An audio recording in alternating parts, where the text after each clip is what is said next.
Holistic wellbeing channel में आपका बहुत बहुत स्वागत है। आज हम चर्चा करेंगे रिसोर्ट में विवाह। आजकल रिसोर्ट्स में विवाह हो रहे हैं। पहले अगर हम बात करें आज से 25-30 साल पहले तो शादियां घरों में होती थी। उसके बाद शादियां बैंक्वेट हॉल में होने लगी। अब जो सुविधा संपन्न लोग हैं वो शादियां रिसोर्ट्स में करने लगे हैं। तो इसी विषय पर हम एक चर्चा करते हैं। यह एक नई सामाजिक बीमारी है। कुछ समय पहले तक शहर के अंदर मैरिज हॉल में शादियां होने की परंपरा चली, परंतु वह दौर भी अब समाप्ति की ओर है। अब शहर से दूर महंगे रिसोर्ट में शादियां होने लगी हैं।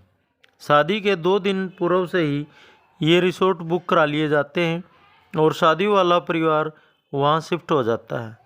आगंतुक और मेहमान सीधे वहीं आते हैं और वहीं से विदा हो जाते हैं। जिसके पास 4 पहिया वाहन है वही जा पाएगा, 2 पहिया वाहन वाले नहीं जा पाएंगे। बुलाने वाला भी यही स्टेटस चाहता है और वह निमंत्रण भी उसी श्रेणी के अनुसार देता है। 2-3 तरह की श्रेणियां आजकल रखी जाने लगी हैं। किसको सिर्फ लेडीज संगीत में बुलाना है, किसको सिर्फ रिसेप्शन में बुलाना है, किसको कॉकटेल पार्टी में बुलाना है और किस वीआईपी परिवार को इन सभी कार्यक्रमों में बुलाना है। इस आमंत्रण में अपनापन की भावना खत्म हो चुकी है। सिर्फ मतलब के व्यक्तियों को या परिवारों को आमंत्रित किया जाता है। महिला संगीत में पूरे परिवार को नाच गाना सिखाने के लिए महंगे कोरियोग्राफर 10-15 दिन ट्रेनिंग देते हैं। मेहंदी लगाने के लिए आर्टिस्ट बुलाए जाते हैं। मेहंदी में सभी को हरी ड्रेस पहनना अनिवार्य है। जो नहीं पहनता उसे हीन भावना से देखा जाता है और उसे लोअर कैटेगरी का निम्न दर्जे का समझा जाता है। फिर हल्दी की रस्म आती है। इसमें भी सभी को पीला कुर्ता पजामा पहनना अति आवश्यक है। इसमें भी वही समस्या है, जो नहीं पहनता है उसकी इज्जत कम होती है। इसके बाद वर निकासी होती है। इसमें अक्सर देखा जाता है कि जो पंडित को दक्षिणा देने में 1 घंटे डिस्कशन करते हैं वह बारात प्रोसेसन में 5 से 10 हज़ार नाच गाने पर उड़ा देते हैं। इसके बाद रिसेप्शन स्टार्ट होता है। स्टेज पर वरमाला होती है। पहले लड़की और लड़के वाले मिलकर हंसी मजाक करके वरमाला करवाते थे। आजकल स्टेज पर धुएं की धुनी छोड़ देते हैं।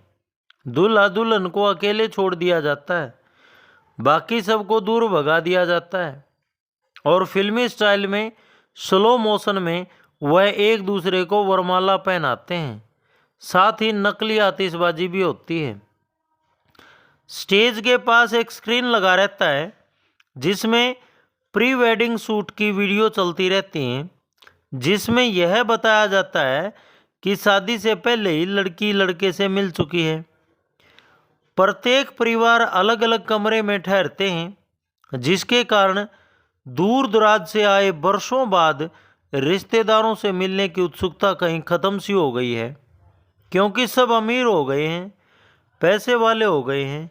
मेल मिलाप और आपसी स्नेह खत्म हो चुका है। रस्म अदायगी पर मोबाइलों से बुलाए जाने पर कमरों से बाहर निकलते हैं। सब अपने को एक दूसरे से रईस समझते हैं और यही अमीरियत का दंभ उनके व्यवहार से भी झलकता है। कहने को तो रिश्तेदार की शादी में आए हुए होते हैं, परंतु अहंकार उनको यहाँ भी नहीं छोड़ता। वे अपना अधिकांश समय करीबियों से मिलने के बजाय अपने अपने कमरे में ही गुजार देते हैं। हमारी संस्कृति को दूषित करने का बीड़ा ऐसे ही अति संपन्न वर्ग ने अपने कंधों पर उठा रखा है।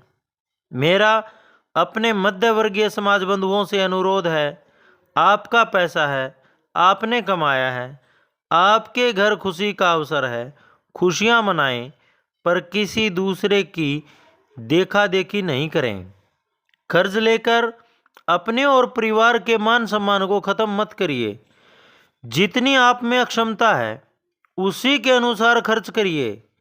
4-5 घंटे के रिसेप्शन में लोगों की जीवन भर की पूंजी लग जाती है। दिखावे की इस सामाजिक बीमारी को जितना जल्दी हो सके उतना जल्दी मध्यवर्गीय समाज से हटा दीजिए।